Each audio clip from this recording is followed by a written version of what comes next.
Duchess Difficult?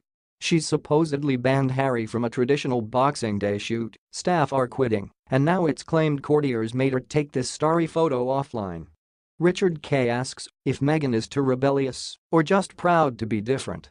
As usual, there will be plenty of seasonal cheer, and along with the bonhomie, some good-natured, gentle ribbing. There always is when the Queen welcomes the entire royal family to a pre-Christmas lunch at Buckingham Palace.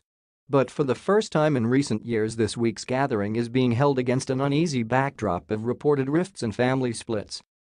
No one is more sensitive to domestic discord than the Queen, who throughout the Diana years found herself having to hold the ring amid the turmoil that raged around her. She is determined, say courtiers, to never again allow such conflicts to destabilize family unity. And it is why aides yesterday were playing down the significance of claims that Prince Harry will miss the traditional Boxing Day shoot at Sandringham, apparently to avoid upsetting his anti-Bloodsport's wife Meghan. We have been here before, of course.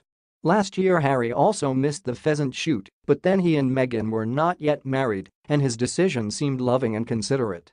Scarcely a week goes by without the Duke and Duchess of Sussex kicking over the royal traces, from announcing plans to abandon their palace home and moving to Windsor Great Park, to sending out their highly unusual Christmas card. But then step by elegant step, the former Meghan Markle is ripping up the royal rules. Nothing illustrates that more than what happened a few days ago. Two royal events, two duchesses and two very different outcomes. At the Guards Chapel in central London, a beaming Duchess of Cornwall posed for the cameras between a miniature Shetland pony and a donkey. She was attending a carol concert to support the work of an animal welfare charity. Unfussy and unglamorous, but in its simplicity the very essence of royal duty. Then, in a different part of London, the pregnant Duchess of Sussex was being greeted by whoops, cheers, even screams, as she walked onto a spotlit stage at the Royal Albert Hall to present a fashion award. She too posed for a picture.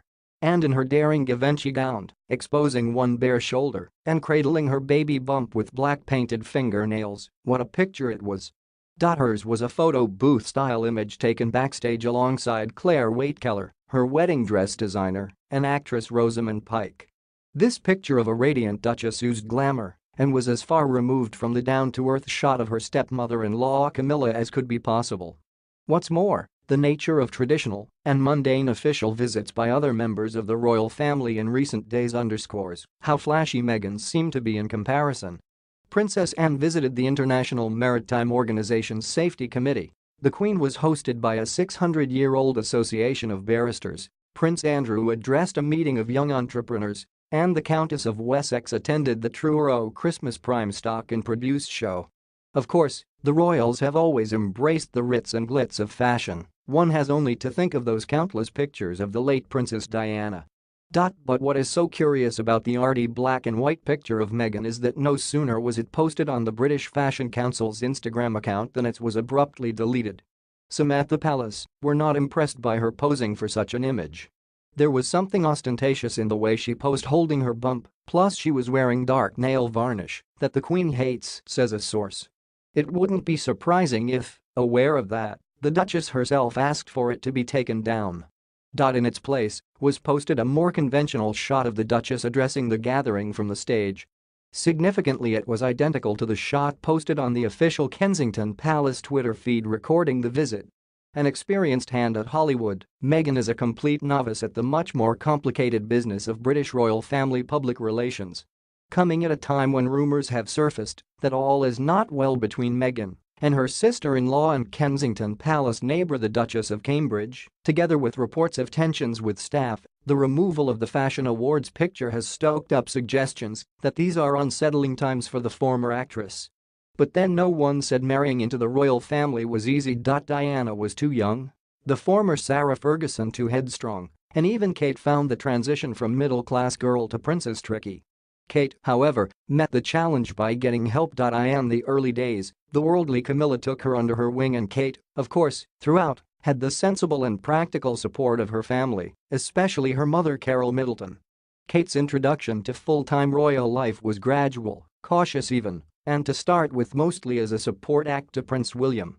However, Meghan has adopted a rather different approach. This was inevitable, for she is surely the most extraordinary addition ever welcomed into the royal family. She is 3 years older than Prince Harry, as well as being a divorcee and of mixed-race heritage whose ancestors were slaves in America's Deep South. She is also articulate and sophisticated, a woman who, before meeting Harry, was a human rights activist, clean water campaigner, a women's advocate to the United Nations, and a champion for gender equality. Before her and Harry's wedding, she laid out her feminist credentials with confident support for the Number Me Too campaign, urging women to use their voice, while promising to hit the ground running as a working royal after marrying the Queen's grandson. The way she is going about it, though, is beginning to raise eyebrows. It has generated headlines of Duchess Difficult. But is it simply more a case of Duchess Different? Last week, it emerged that the Duke and Duchess's capable and highly respected private secretary, Samantha Cohen, would be leaving after Meghan's baby is born next spring. Australian-born Ms. Cohen, 50, always insisted that she would not take the job on a permanent basis, but some insiders hoped she would stay longer. She has spent 17 years working for the royal household and was one of the Queen's most trusted aides. She resigned from her previous post last year after the ousting of Sir Christopher, now Lord Jeet, the Queen's private secretary. It followed acrimony between courtiers at Buckingham Palace and Clarence House, where Prince Charles has his office. Ms. Cohen quit out of loyalty to Jeet, but was asked by the Queen to stay on to guide Harry and teach his new Duchess the royal ropes following the resignation of the Prince's former private secretary, ex-cavalry officer Edward Lane Fox. Intriguingly, Lord Jeet, who left his post more than a year ago, was seen visiting Kensington Palace last week. If Christopher is giving them advice, they would be as well to listen and to take it, says a royal aide. He knows that the best-loved princesses in history are the selfless ones. Meanwhile, Ms. Cohen's departure will do little to quell speculation that Meghan is difficult to work for. Last month, it emerged that she sometimes sends emails to staff at 5 a.m. Insiders say she likes to communicate using emojis in her missives. Friends point out that she rises early because of the 8-hour time difference with California where her mother lives, making it easier to reach friends and family on the phone.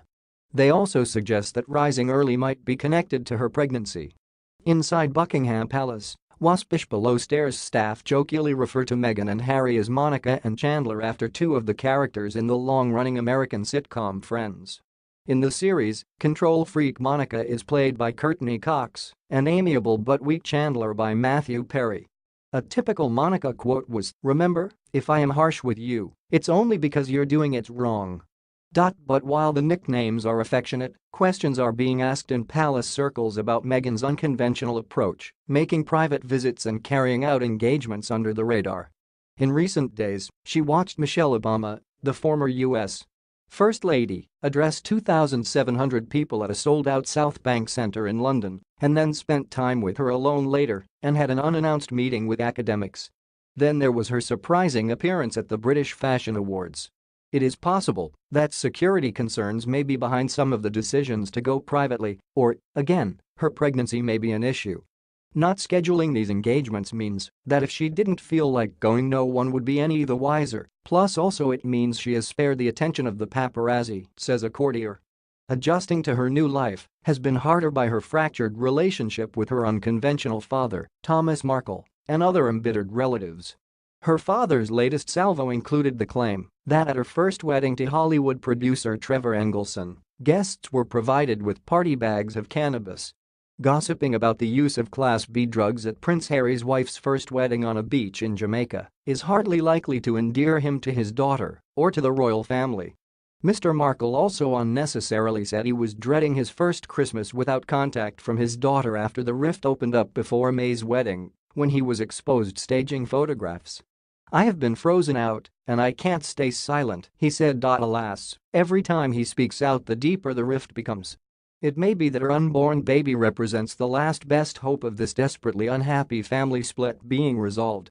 The arrival of a new child can often spark forgiveness and re-establish bonds of affection. As for Meghan's relationship with Kate, her and Harry's decision to move to Windsor from Kensington may help repair it. Putting some distance between them might be just the solution, says a friend.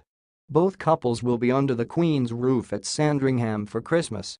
Though Harry and Meghan will not stay long, as it is thought they intend to spend time with the Duchess's mother Doria Ragland at their rented retreat in Oxfordshire. Ms. Ragland is not due to visit Sandringham. Should she wish to go, I understand, room will be made available for yoga-loving Doria. The Queen is determined that the lessons of the past must be learned. She simply will not allow Meghan to feel unwelcome, a courtier tells me. Even at her great age, she is putting a lot of effort in to ensure there is family harmony. First things first, however, and Wednesday's palace lunch. It is the one private occasion of the year when all the royals gather en famille and is held by the Queen because there is not enough room at Sandringham to invite the entire family. Behind the scenes there will be some discreet clock watching. Flunkies will be checking to see how long the Sussexes spend at the festivities. Last year, they were among the last to arrive and the first to leave. For her part, the Queen is very understanding, and Meghan is certainly not the first young royal to make a public misjudgment. But she would be well advised to steer more towards being Duchess different than Duchess difficult.